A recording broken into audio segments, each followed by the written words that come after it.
War, call it what we might, but war is the most complex of human endeavors.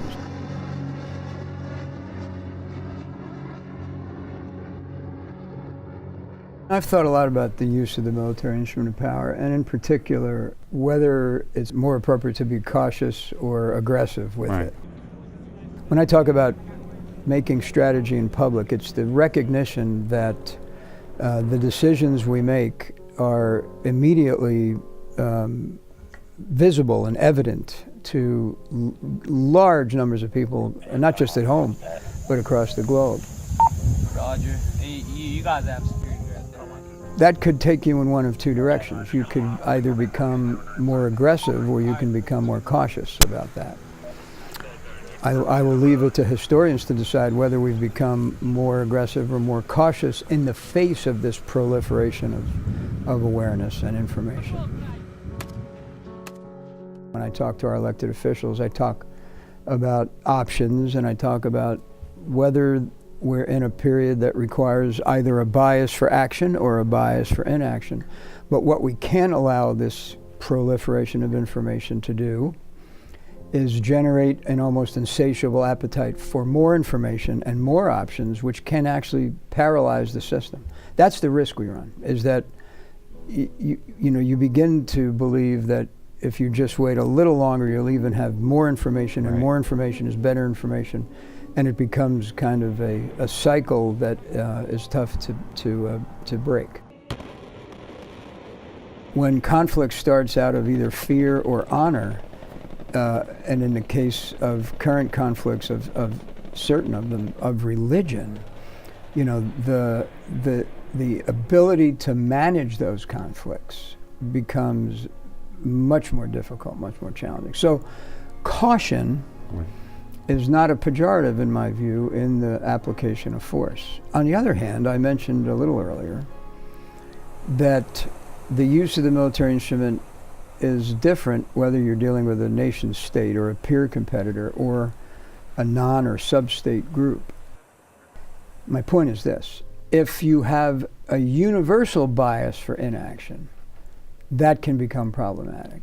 I think you have to balance, given the threat, given the other pressures on the system, in our case, given the other commitments we have, I think you have to be very judicious in balancing your tendency to go into action and your tendency to wait and see if other opportunities present themselves.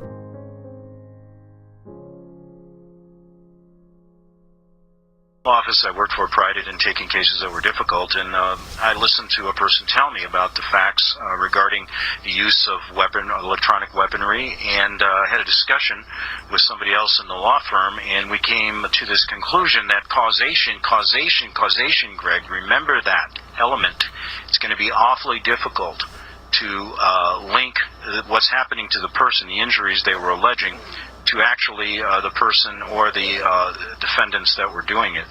So it was a case, I'll be very honest with you, I was very skeptical over. But as a journalist, I started to interview a number of people, and I would like to say that this issue, after a number of years, has come up to one at the top in my list as a problem in our country. I've talked to hundreds of people all around the country who are experiencing things that are just unbelievable. And from a standpoint of the law, you want to get justice for these people. You hate to see their lives destroyed. You hate to see what happens to a person that's been harassed. But the biggest problem is it's very difficult to pinpoint what's going on. I have a guest today who's an expert in this field. The public may not know who she is, but those of you who have been targeted and listened to my show know very well. She's never interviewed before, and I feel honored that she's here. Her name is Julian McKinney. She had an extensive career in the U.S. Army as an area intelligence case officer until 1990. Upon her return to civilian life, Julian became a member of the Association of the National Security Alumni.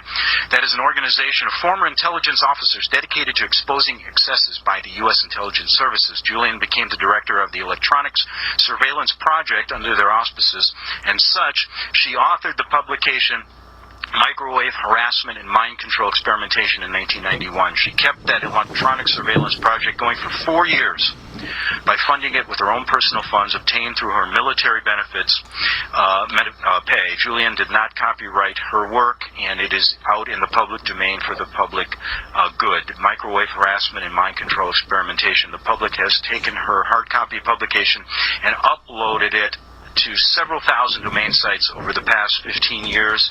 It is still respected as one of the most important publications on this subject. And with that, I'd like to say hello, Ms. McKinney. How are you today? Please don't call me Miss McKinney. Okay, can I say Julian? Yes, Julianne. Now, you're an expert in surveillance and electronic harassment. And the first question I have, is it your observation that there is a wider scale of surveillance of average people, people with no threat to the national security, in your estimation? I would say that most of those targeted are not and never have been a threat. I think that what happened initially when these operations began, probably 30 years ago, people were singled out perhaps because of some affiliation, either direct or indirect, with the United States government, and invited attention. But they were not singled out as being threats. They were singled out as being lucrative targets of experimentation. In the past 15 years, since shutting down the electronic surveillance project, primarily to seek employment, which I did seek and did obtain, I had occasion to observe many, many, many instances of individuals in the corporate environment being singled out and targeted simply because they were convenient targets of opportunity. And I have to comment on something I heard you say early on. You referred to the difficulty of establishing causation in order to pursue these claims. And I might add, that was made in a legal sense based on the fact that we were naive people, not really understand. I'd be honest with you, I had not understood the problem back then and felt it would be a difficult problem just based on the fact of knowing how the crime is committed, how to pin that crime on someone. Go ahead. I understand the legal implications, certainly. There is enough literature on the internet and elsewhere that establishes the existence of these weapon systems. To pinpoint, for purposes of prosecution, to pinpoint their existence would be difficult. And the position I take is that rather than pinpoint them for prosecution purposes, it's easy enough to single them out by electronic means and to destroy them. But I guess that's taking the matter a little far afield.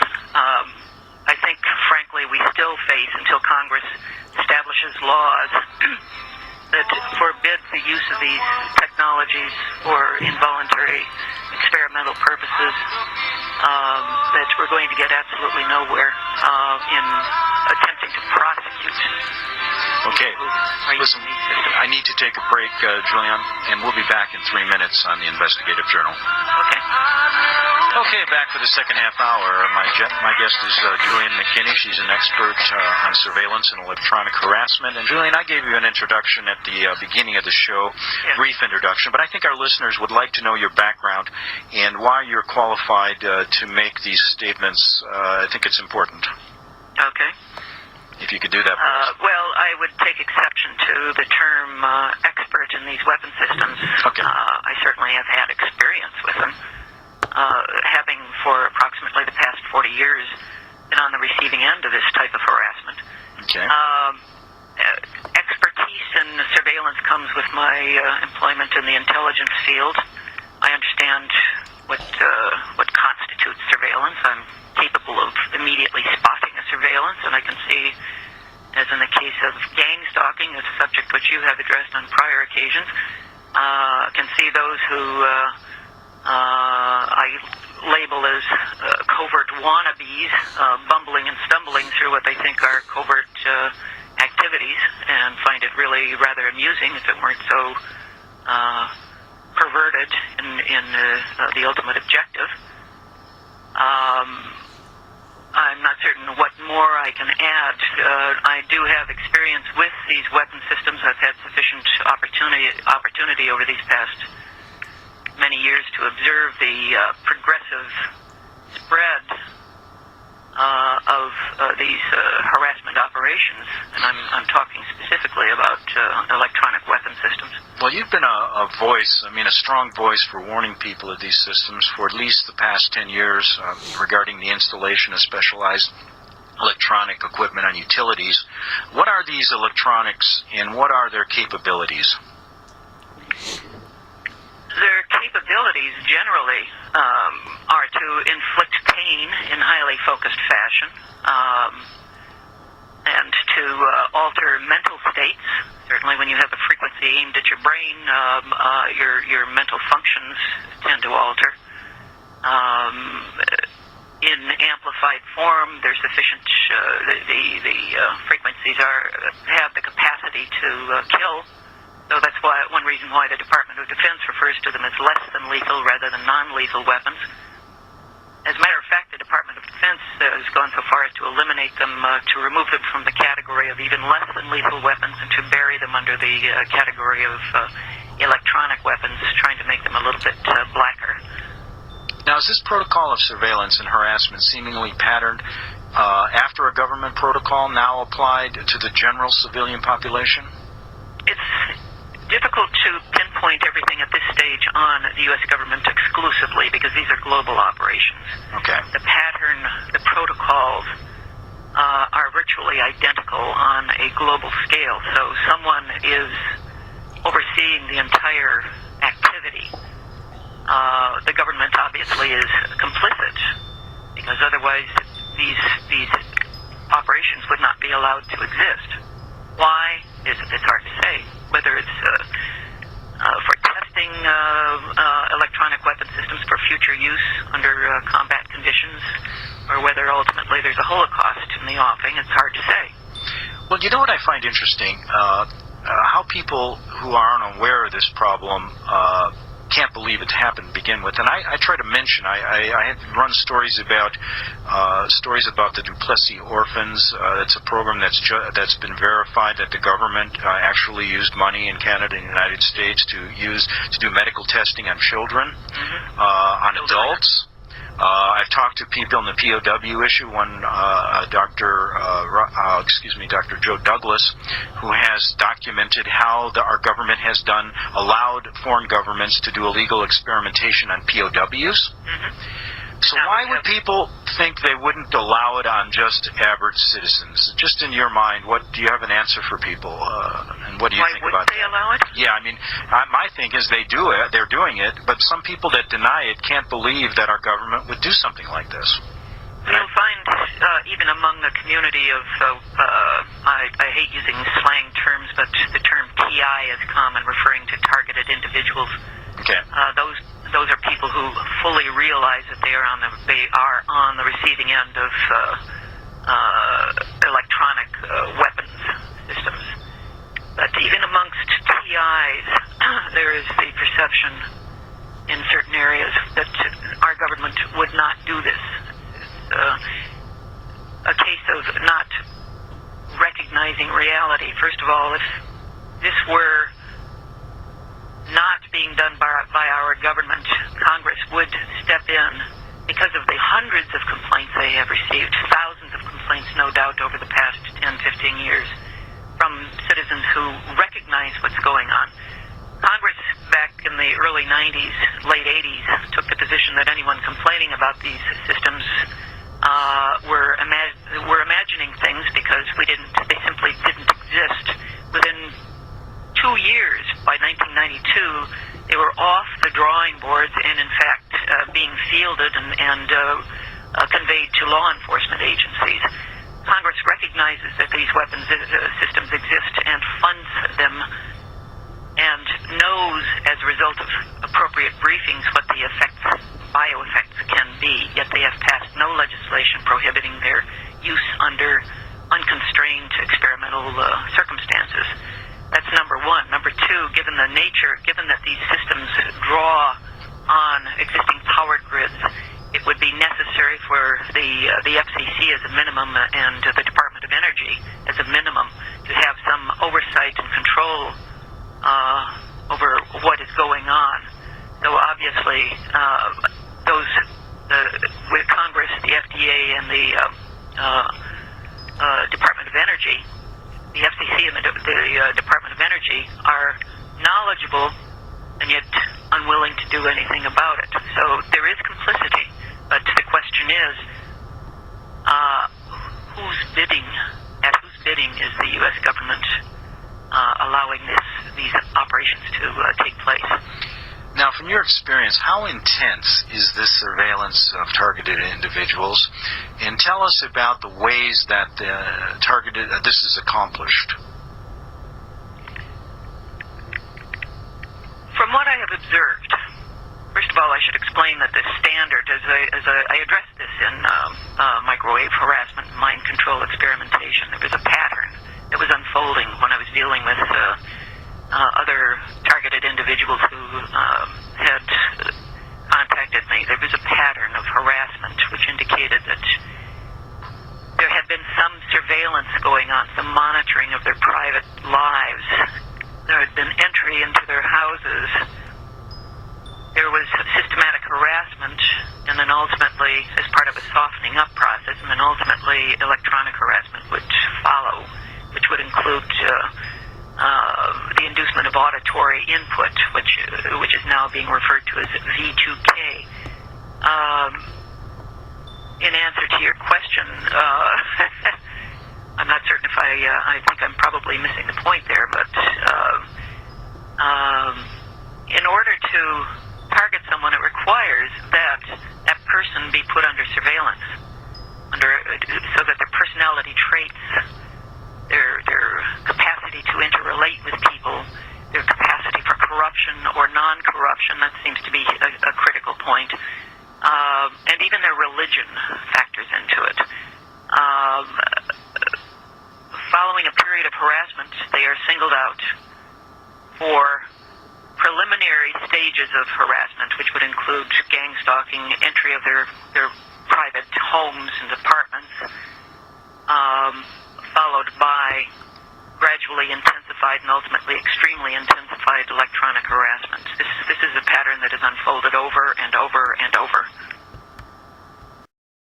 You've been following this for years and years and years. Is there any way that you can give our listeners a kind of an idea of how widespread this problem is in terms of numbers in our country and compared to maybe overseas? Well, I would say that the persons who have realized what's going on are just a drop in the bucket.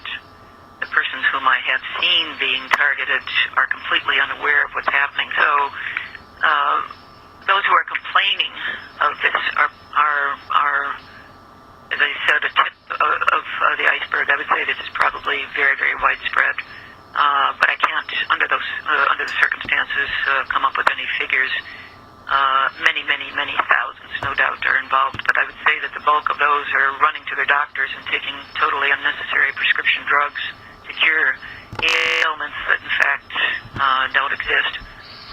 I guess that you have to ask this question, even though it's very difficult to answer, and you mentioned, you said it earlier, but I really have to ask it because it's on my mind, and I know it's always in the back of everyone's mind when they think of this problem. Why? What is the major outside of just the pure experimentation, I'm interested, for example, let's say they have targeted 100 people in Oklahoma. What are they, first of all, why are they doing it? Is it for basically a blanket statement controlling the population? And what do they do with this information once they get it? I don't think they do anything with the information once they get it other than to establish a harassment protocol which will follow that targeted individual for the rest of his or her life. Why are they doing it? I see a number of reasons. First, I don't know if you've done any research on the phenomenon of capturing a percentage of the population in order to install a dictatorship. There is always a percentage of the population, roughly 20% or so, who will buckle and throw whatever constitution toilet and eagerly join the effort at destroying the remainder of the population. Part of the problem, or part of the objectives that they are seeking, obviously, is testing the latest and greatest in electronic weaponry and other forms of technologies. A part of it is to control and choreograph those who are involved in these harassment operations on the dispensing end. And it would appear that those being targeted are simply objects who I see as ultimately being disposable. In other words, I think that once full control is established over a major percentage of the population, and enough of the population is silenced and unwilling to stick their necks out, that we inevitably would be heading toward a Holocaust. The question, if I was, for example, let's say we have a person who suspects, and let's just for hypothetical purposes say this person is being targeted, okay? Mm-hmm. Now, tell our listeners, because I've always wondered this myself, okay, I'm sitting in my house, and I see around me there's telephone poles, there may be a tower in the distance that I don't see that handles the cell phones. There's, of course, a grid of electric going on around me.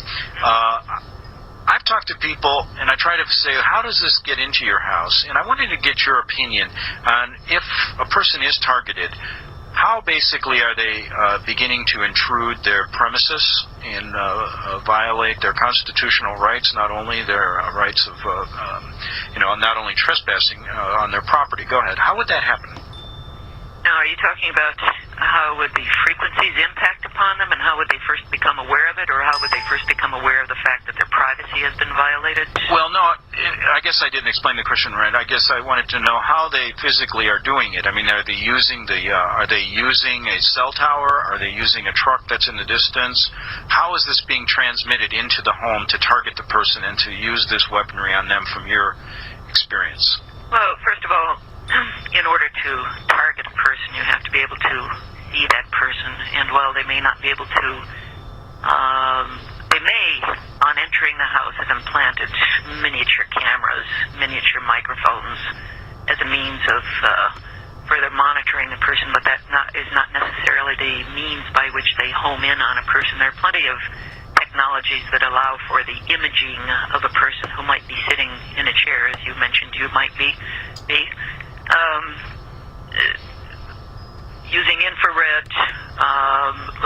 imagery techniques, for example, they can capture your image by monitoring the concentration of heat emanating from your body using certain acoustical frequencies. They can detect mass, and using sophisticated computer software, they can convert those images to likenesses on computers, which conceivably could be used in a software program that would be connected to an electronic weapons system. And in that context, I should point out that while devices draw on the existing power grid, and while yes, indeed, they do involve microwave towers. Sounds like you've got a commercial coming on. Yeah, we do. And thank you for making my job easier.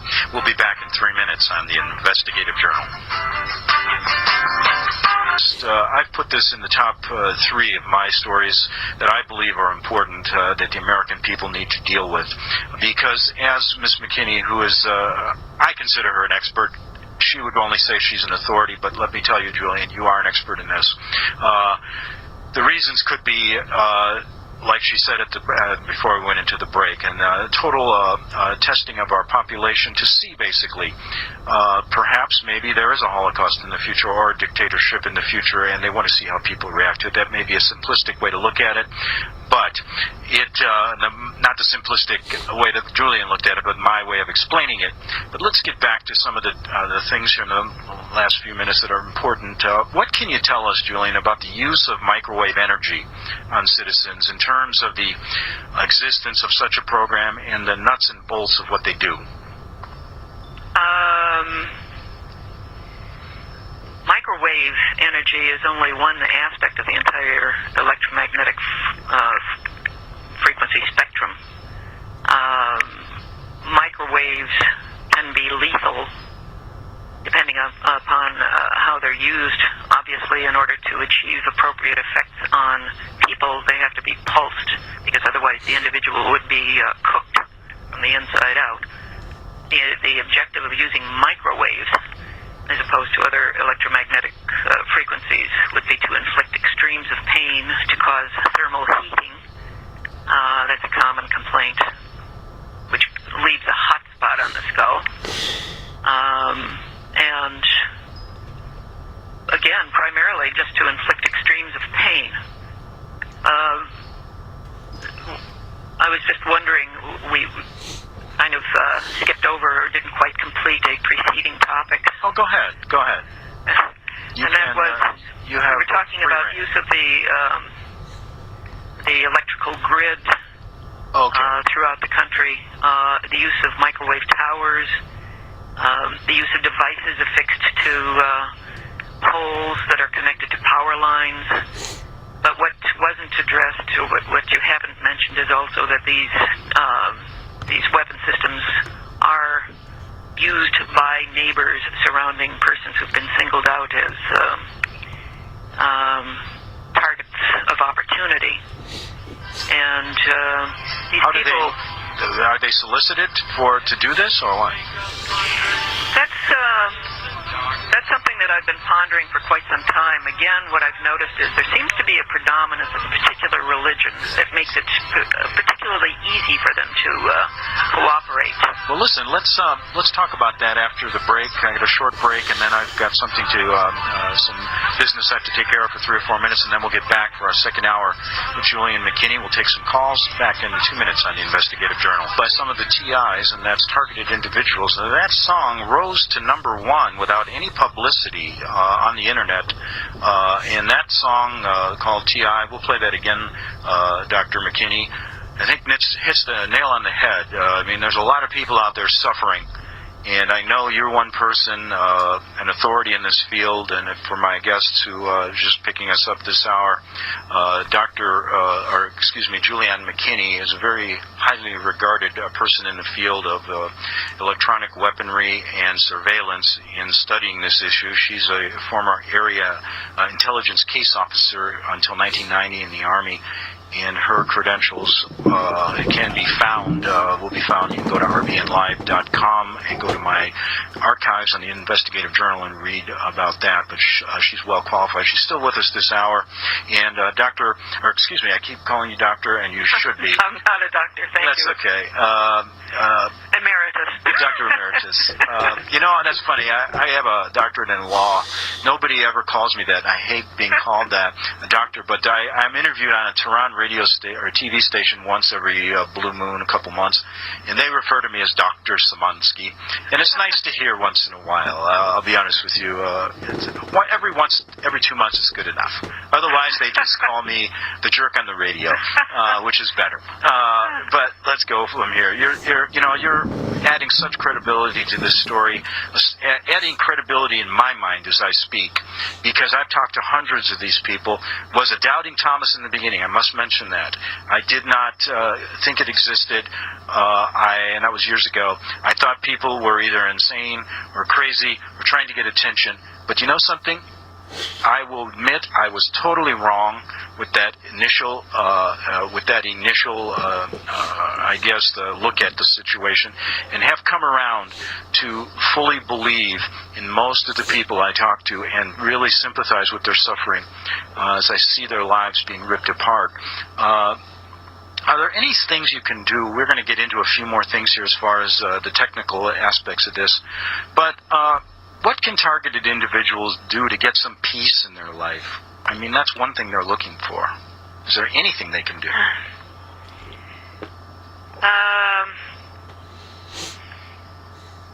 It's a difficult question.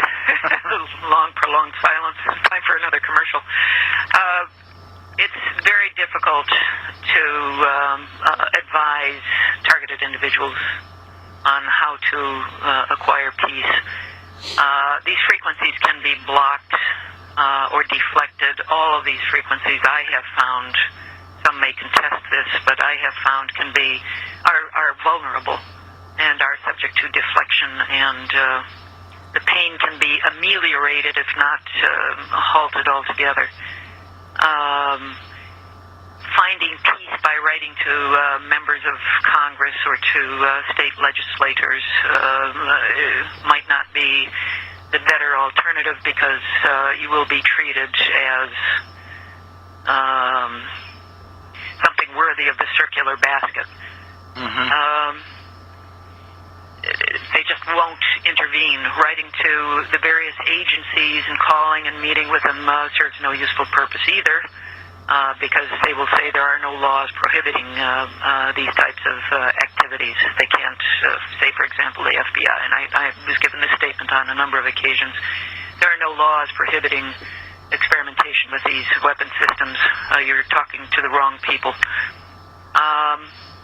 So my advice would be to do what you can to secure your premises, because so long as your house is or apartment is being entered, you are susceptible to, in addition to being targeted by electronic weapons, there is the potential for having drugs surreptitiously put in your food. And I'm not exaggerating there.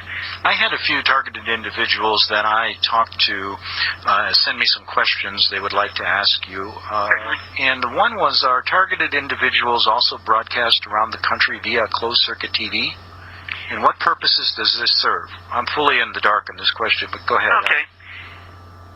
I have seen evidence of a closed-circuit TV, and it seems to be some form of major source of entertainment and perhaps instruction for the individuals participating in this harassment. I don't know who runs it. I have seen aspects of it on a large screen TV across the street, on which I saw surveillance films of a TI being harassed, obviously in an office environment, gang stalked. Shows brain scans and is otherwise a very sophisticated and sleek communications operation. Why would it be used? As I said, either for entertainment, for creating a sense of unity, for identifying persons, TIs, who are to be harassed on the street. I mean, obviously you can't harass someone if you don't know what that person looks like. So it's a means of communicating to the perpetrators, the perps, what a TI looks like. Okay. Now, before I get to some more, when I put out that call for people to call, I got a couple of emails. People now, a lot of times TIs do not want to go public, and they've sent me some emails. I want to get to one in a minute. But one question I have for you is, how can people gather evidence to support their beliefs that this is happening to them? Many people will say, well, it's only a lack of sleep. I mean, you have a sleep disorder. Perhaps there's a problem with your joints. I don't know. It could be anything that the answers are when you suspect you're being targeted. But what kind of evidence do you tell people to gather to support their beliefs that this is actually happening to them? Well, when you're gathering evidence, obviously you have an objective in mind, and that generally is legal. And what do you want to do with that evidence? There's really nothing you can do with it. But so in the absence of that, the main thing is to try to protect yourself and to alleviate the pain that you're experiencing. Collecting the evidence, if you were to go to, frankly, I strongly recommend that you keep your faculties together. together and avoid going to see psychiatrists and psychologists, because the pattern that is evolving is that they are highly complicit in these operations. And if you go to a medical doctor, you do not talk about because medical doctors many are also involved. So basically, what you do when you see a doctor is that you define your symptoms and get a very clear statement. Well, we can't figure this out. Well, that's a clear indication that it is not endogenous. It's not part of your system. It's not coming from within you. Then obviously something is happening from outside. If they prescribe drugs and yet can't find the etiology, the basis for your disease, don't take those drugs. Now, earlier we were talking about the fact that they may, who's ever doing this, and you've delineated, you've led a good course into what, you're tracking these people. But what I was getting at was, we never got to the point where if, you mentioned something about a religious group that may be targeted. Well, and what did you mean by that? The way, let me put it this way, I'm not anxious to start a religious war. I have found over the years that the persons involved, both in gang stalking, I've made it a point to get to know these people. I've had to, necessarily. I'm not the type to... You're talking about the perpetrators or the targets? Perpetrators. Okay. As well as I've been drawing distinctions. And what I have found is that the perpetrators appear to belong predominantly to one particular religion, whereas the targeted individuals do not belong predominantly to that particular religion. And what is the particular religion of the perpetrators? Right. So at this stage, again, I'm not particularly enthused about the idea of starting a religious war, and I have challenged other TIs to get out there and become acquainted with, get to know the people who are harassing them, to draw those distinctions themselves.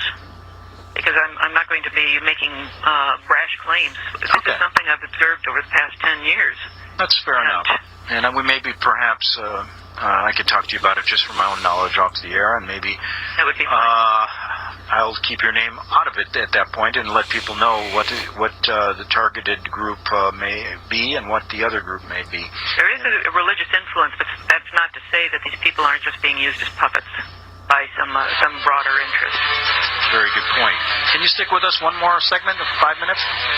Okay. Looking to Julian McKinney, our last segment, and Julian's an authority in the use of surveillance and electronic weaponry. And this is an email question, kind of a technical one, from a TI. And let me read this to you, and perhaps you could answer it. Are the protocols for each individual modified?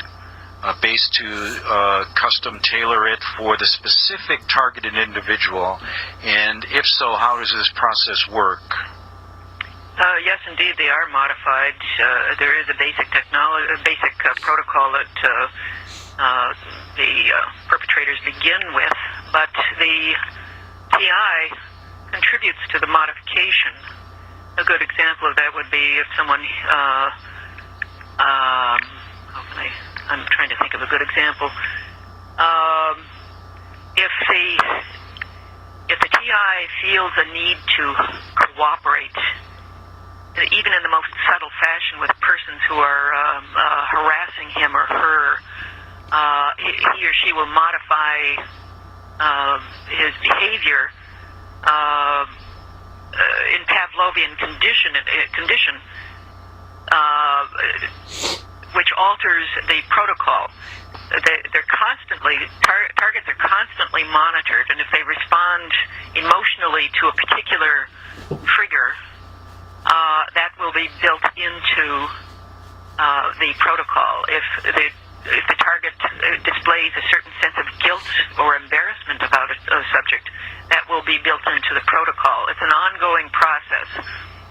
And one thing I want to emphasize is no TI should look for a reason as to why this is going on. That's a serious, serious mistake. I know that it's a natural tendency. I did that myself when they started on me, and over the years, I I came up with probably 6 different excuses. Is it still going on with you? Oh, yes.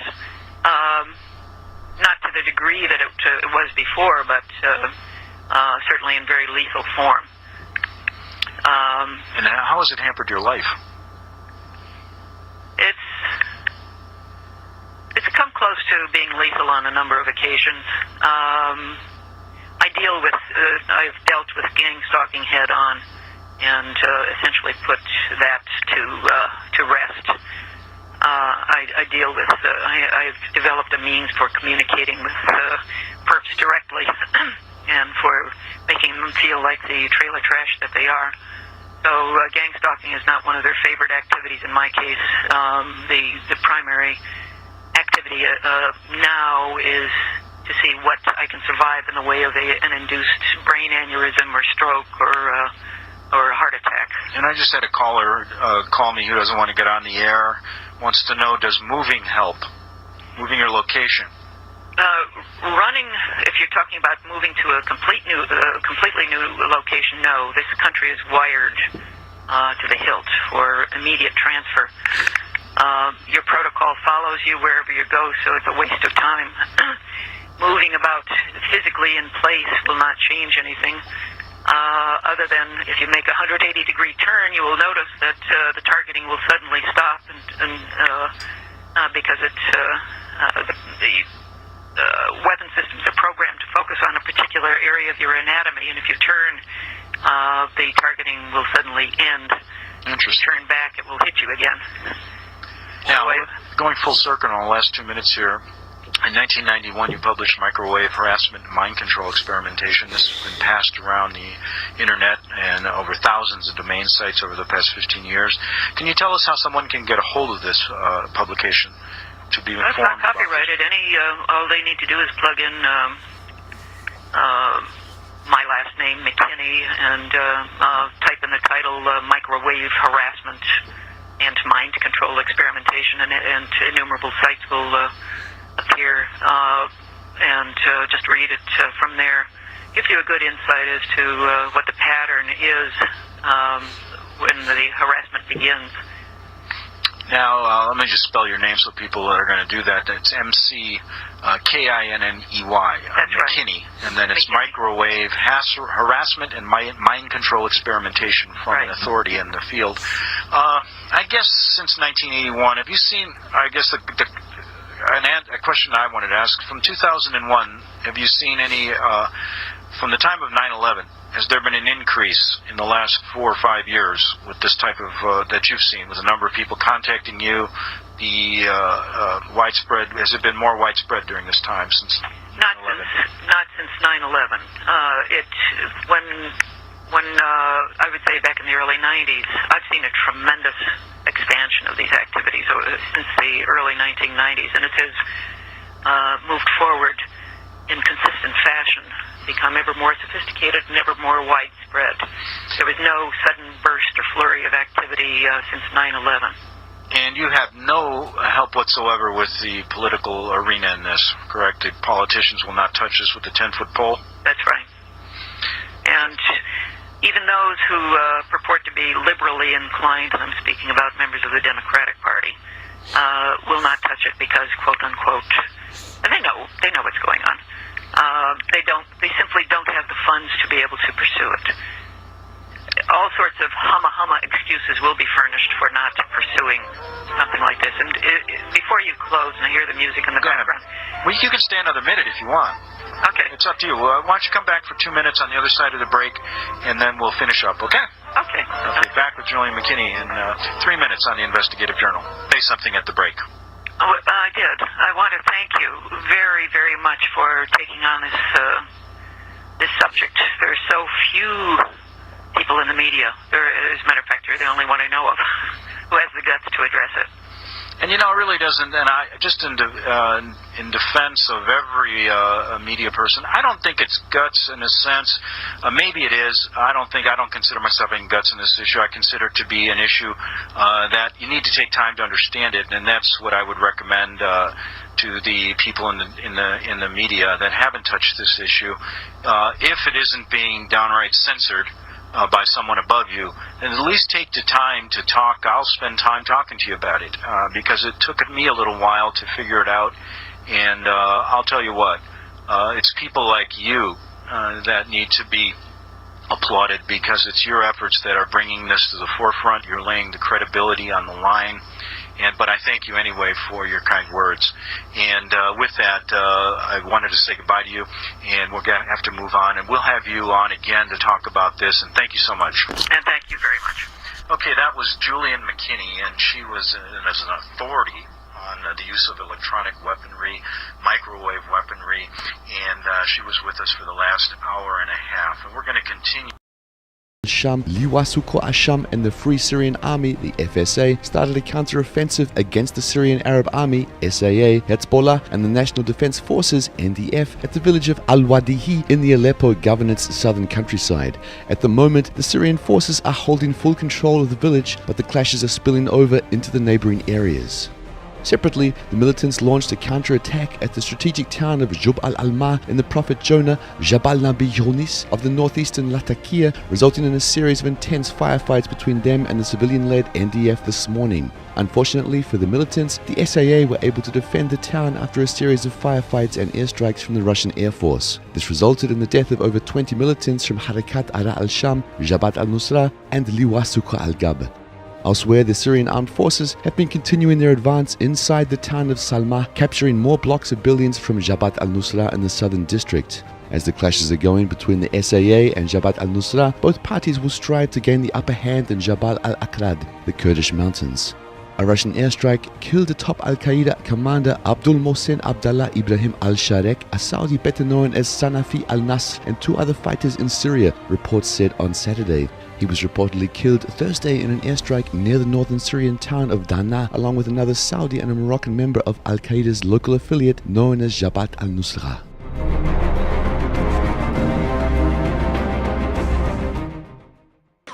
Adrenaline and a sergeant with a megaphone, it becomes a bit more stressful. For the 132nd Military Police Company from South Carolina, stressful situations are what they train for.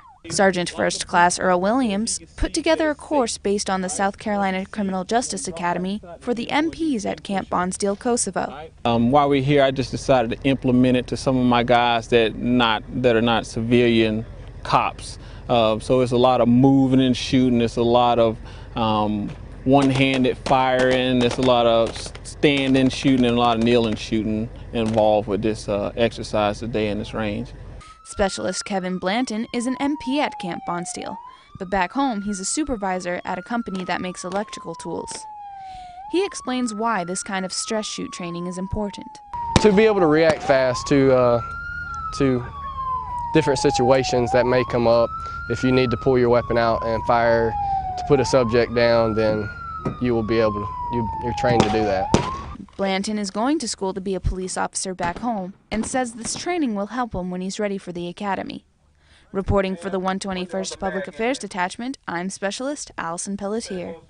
Top in my list is a problem in our country. Talked to hundreds of people all around the country who are experiencing things that are just unbelievable. And from a standpoint of the law, you want to get justice for these people. You hate to see their lives destroyed. You hate to see what happens to a person that's been harassed. But the biggest problem is it's very difficult to pinpoint what's going on. I have a guest today who's an expert in this field. The public may not know who she is, but those of you who have been targeted and listened to my show know very well. She's never interviewed before, and I feel honored that she's here. Her name is Julian McKinney. She had an extensive career in the U.S. Army as an area intelligence case officer until 1990. Upon her return to civilian life, Julian became a member of the Association of the National Security Alumni. That is an organization of former intelligence officers dedicated to exposing excesses by the U.S. intelligence.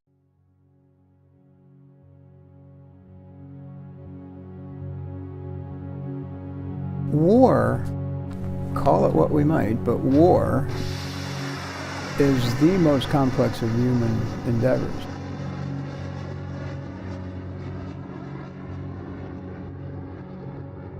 I've thought a lot about the use of the military instrument of power, and in particular, whether it's more appropriate to be cautious or aggressive with it. When I talk about making strategy in public. It's the recognition that the decisions we make are immediately visible and evident to large numbers of people, and not just at home, but across the globe. Roger. You guys have security here. That could take you in one of two directions. You could either become more aggressive or you can become more cautious. Fear or honor, and in the case of current conflicts of certain of them, of religion, you know, the ability to manage those conflicts becomes much more difficult, much more challenging. So caution is not a pejorative in my view in the application of force. On the other hand, I mentioned a little earlier that the use of the military instrument is different whether you're dealing with a nation state or a peer competitor or a non or sub-state group. My point is this: if you have a universal bias for inaction, that can become problematic. Right. I think you have to balance, given the threat, given the other pressures on the system, in our case, given the other commitments we have, I think you have to be very judicious in balancing your tendency to go into action and your tendency to wait and see if other opportunities present themselves.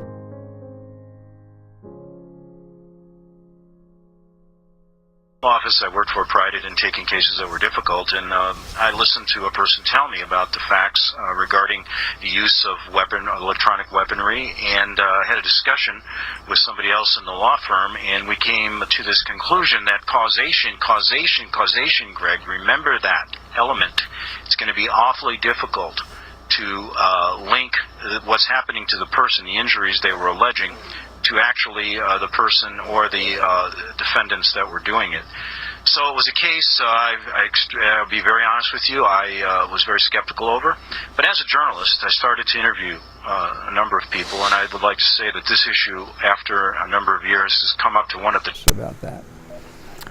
I will leave it to historians to decide whether we've become more aggressive or more cautious in the face of this proliferation of awareness and information. When I talk to our elected officials, I talk about options, and I talk about whether we're in a period that requires either a bias for action or a bias for inaction. But what we can't allow this proliferation of information to do is generate an almost insatiable appetite for more information and more options, which can actually paralyze the system. That's the risk we run, is that you begin to believe that if you just wait a little longer, you'll even have more information, and more information is better information, and it becomes kind of a cycle that is tough to break. When conflict starts out of either